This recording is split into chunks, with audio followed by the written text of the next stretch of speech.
Compte rendu de la Fed, la croissance américaine qui chute et grosse bad news pour Binance. Bienvenue les amis dans cette nouvelle édition du JT de la crypto. Comme tous les deux jeudis soirs, beaucoup de choses à dire aujourd'hui puisqu'on a une semaine très chargée sur les marchés et autant en termes d'actualité. Juste avant de commencer, comme d'habitude, je vous invite à vous abonner si ce n'est pas déjà fait et surtout à rejoindre le serveur Discord. Vous avez le lien en description et c'est parti, on commence tout de suite.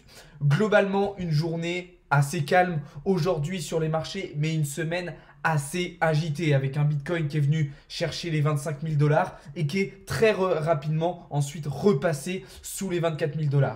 Du côté de l'indice Fahrenheit, on reste dans un état d'optimisme assez intéressant, dans un état de confiance assez intéressant avec un indice à 60 dans les alentours des 60 ces derniers jours. Mais attention, rien n'est joué pour le moment. Alors la chose intéressante qu'on peut dire pour le moment sur Bitcoin, c'est qu'on a quand même une sorte de petit range qui est en train de se former. Car certes, on a une résistance, excusez-moi, à 25 000 $ qui s'est créée, mais on a surtout un support au niveau des 23 300 $ qui lui aussi s'est créé. On voit que ça fait plusieurs fois qu'on vient rebondir dessus et qu'on réagit très bien sur cette zone.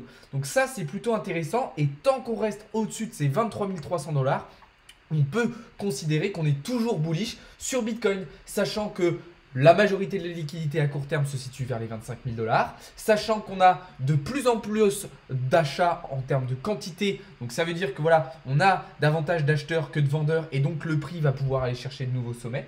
Et l'autre chose intéressante à dire, c'est qu'à chaque dip, à chaque petite correction, on observe un comportement acheteur relativement fort des whales en spot. Donc tout ça combiné, toutes ces convergences accumulées font qu'on peut imaginer que Bitcoin sera capable dans les prochains jours de potentiellement revenir chercher les 25 500 $. Maintenant, rien n'est sûr.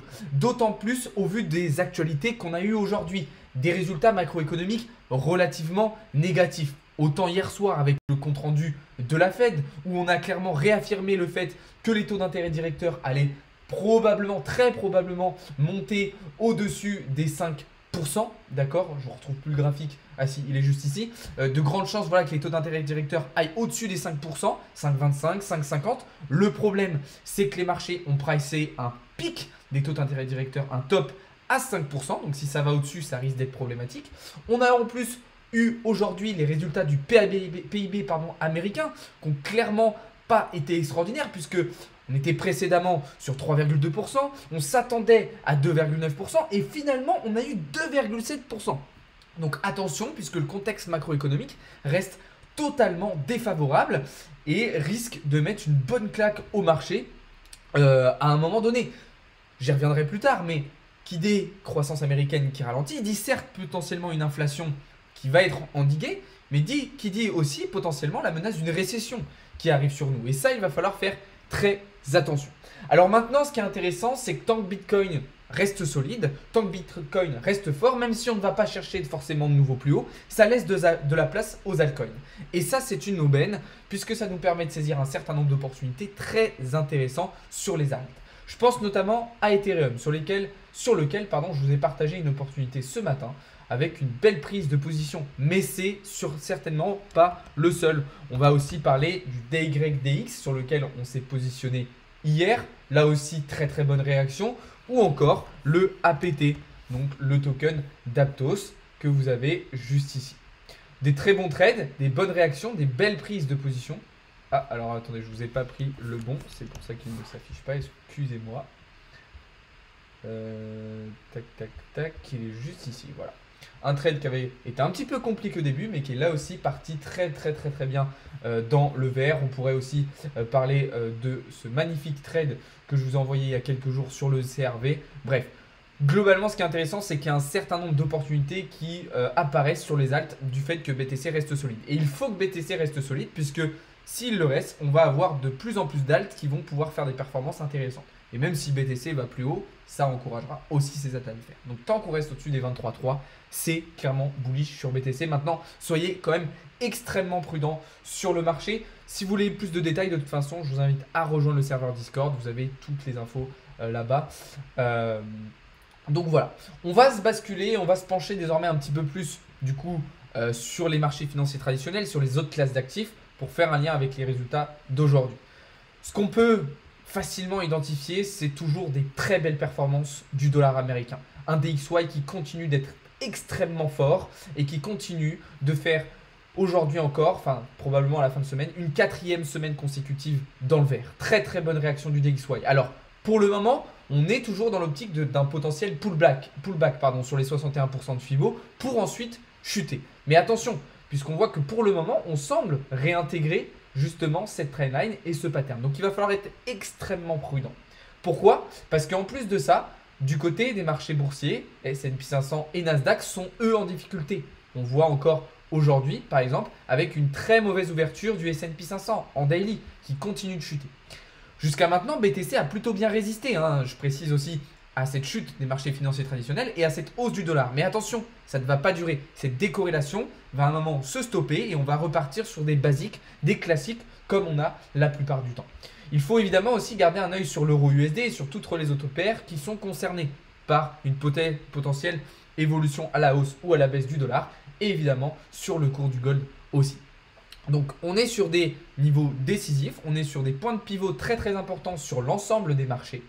Et forcément, tout le monde a les yeux rivés sur les prochaines réunions de la Fed, sur les prochains FOMC, avec les potentielles nouvelles hausses de taux d'intérêt directeur. Ça va être des événements évidemment ultra importants à surveiller.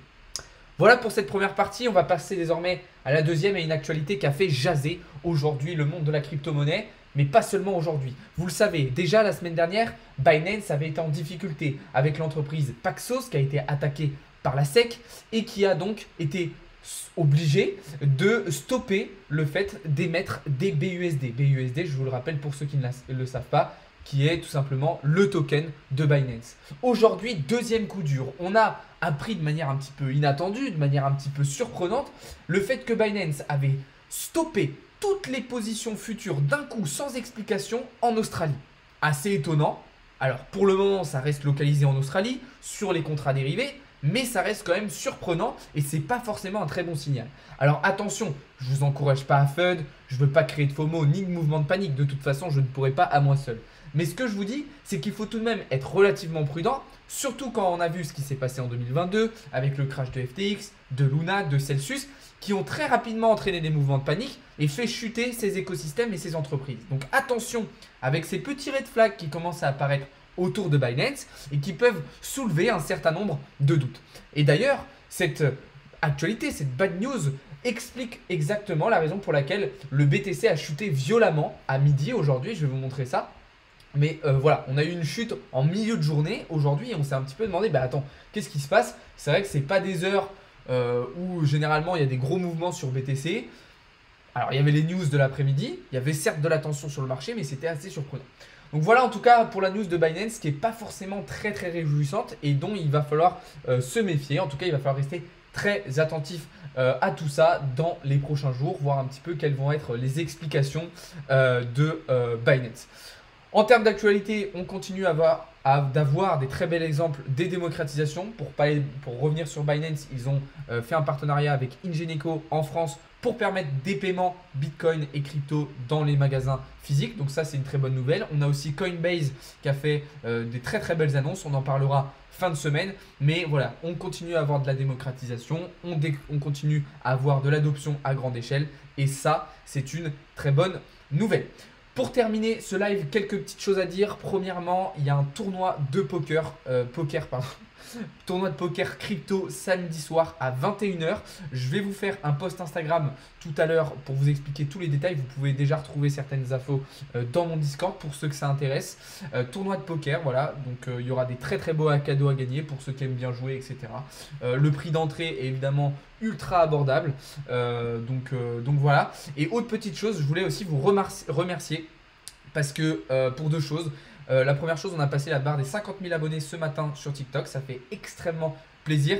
Et la deuxième chose, c'est pour tous vos messages de soutien en ce moment. Franchement, il y a énormément de reconnaissance pour moi et mes équipes sur tout le travail qu'on fait, sur tous les services qu'on vous propose. Donc c'est super cool d'avoir vraiment cette reconnaissance, etc.